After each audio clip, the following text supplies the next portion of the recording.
2026 সালের বৃহস্পতিবার সন্ধ্যার সময় প্রকাশ পাবে আমাদের এই কাপাসিয়া থেকে কে যাচ্ছে জাতীয় সংসদে। শামীম ব্যাপারী ভেরিফাই ফেসবুকে আপনাদের স্বাগতম। ত্রয়োদশ জাতীয় সংসদ নির্বাচনী ট্রেনে আমি এখন অবস্থান করছি সন্মানিয়া ইউনিয়নে। প্রস্তুত হচ্ছে সন্মানিয়া উচ্চ বিদ্যালয়ের কেন্দ্রটি। প্রস্তুত কি রয়েছেন আপনি? আগামীকাল রোজ বৃহস্পতিবার সকাল থেকে শুরু হবে ত্রয়োদশ জাতীয় সংসদ নির্বাচনের ভোট গ্রহণ। তাই আপনি প্রস্তুত হয়ে যান। এখন কিছু তথ্য আপনাদের সামনে তুলে ধরার চেষ্টা করব। 1986 সাল থেকে এই কাপাসিয়া সংসদীয় আসনে কে কে এই আমাদের অভিভাবক হিসেবে ছিলেন, অর্থাৎ এমপি হিসেবে ছিলেন, তাদের নামের তালিকা আমি আপনাদের সামনে তুলে ধরতে চেষ্টা করব।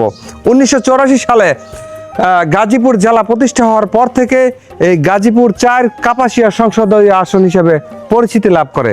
1986 সালে আমাদের এই কাপাসিয়া সংসদীয় আসনে এমপি নির্বাচিত হন মোহাম্মদ শহীদুল্লাহ জাতীয় পার্টির।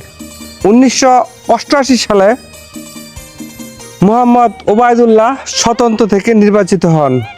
1991 সালে ধানের শীষ প্রতীকে নির্বাচিত হন ব্রিগেডিয়ার জেনারেল আ.স.ম হান্নান শাহ। 1996 সালের ফেব্রুয়ারি মাসে নির্বাচনে আবারও সংসদ সদস্য নির্বাচিত হন ব্রিগেডিয়ার জেনারেল আ.স.ম হান্নান শাহ ধানের শীষ প্রতীক নিয়ে। এবং 1996 সালের 12 জুন নির্বাচনে এখান থেকে নির্বাচিত হন আফসার উদ্দিন আহমেদ নৌকা প্রতীক নিয়ে।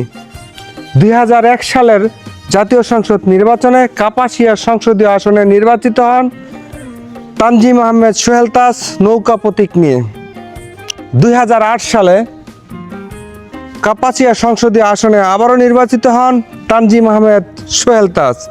2012 সালে উপনির্বাচনে নির্বাচিত হন সিমিন হোসেন রিমি।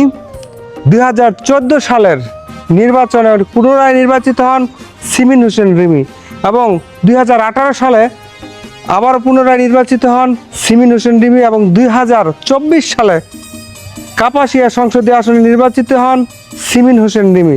2026 সাল আগামীকাল বৃহস্পতিবার ত্রয়োদশ জাতীয় সংসদ নির্বাচন।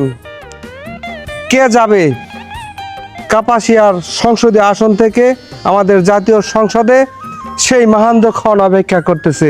ইতিহাস বিশ্লেষণ করলে দেখা যায় এই সম্মানীয় ইউনিয়ন বিএনপি অধ্যুষিত এলাকা। যুগের পর যুগ ধরে এই সম্মানীয়ার ইউনিয়নের জনগণ বিএনপির প্রতি একটি ভালোবাসা সবসময় ছিল। 1991 সাল, 96 এবং 2001 সালের ভোটের হিসাব বিশ্লেষণ করলে দেখা যায় বিপুল ভোটে এই সম্মানীয় ইউনিয়ন থেকে বিএনপির ধানের শীষ প্রতীক জয়লাভ করেছে। যদিও 2008 সালে সামান্য ভোটের ব্যবধানে নৌকা প্রতীকের কাছে পরাজিত হয়েছে। 2026 সালের বৃহস্পতিবার সন্ধ্যার সময় প্রকাশ পাবে আমাদের এই কাপাসিয়া থেকে কে যাচ্ছে জাতীয় সংসদে। শামীম ব্যাপারী, ভালো লাগলে অবশ্যই লাইক, কমেন্ট, শেয়ার আশা করি।